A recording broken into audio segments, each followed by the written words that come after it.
Aurore Maurice serait-elle la malheureuse victime d'un chat noir ? Alors qu'elle subissait un terrible accident de voiture le 19 décembre 2022 heureusement sans conséquences graves pour elle, l'acheteuse belge de l'émission Affaires conclues doit à nouveau faire face à un problème de taille.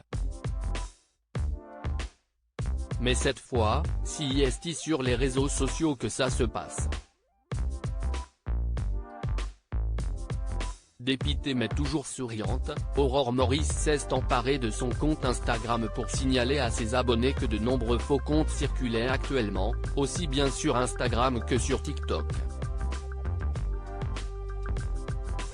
Bien décidée à arrêter ce trafic malhonnête, la jeune liégeoise recherche activement les fauteurs de troubles. J'essaie d'attraper une vilaine personne qui se fait passer pour moi.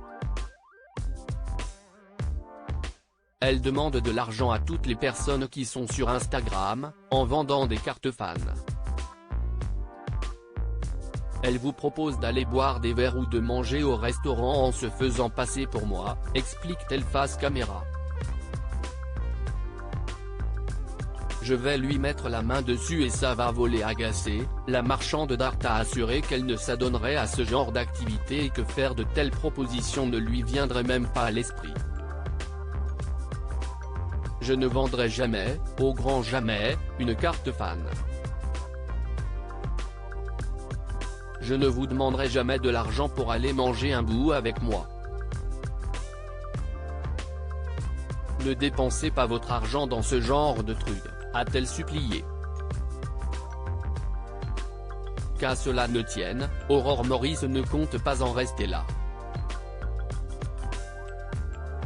Pour elle, ces malotrus doivent payer, d'autant plus qu'elle est loin d'être la seule célébrité victime de ce genre d'usurpation d'identité.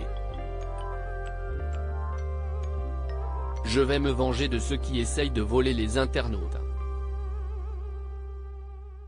Je vais lui mettre la main dessus et ça va voler, a-t-elle assuré, plus déterminée que jamais.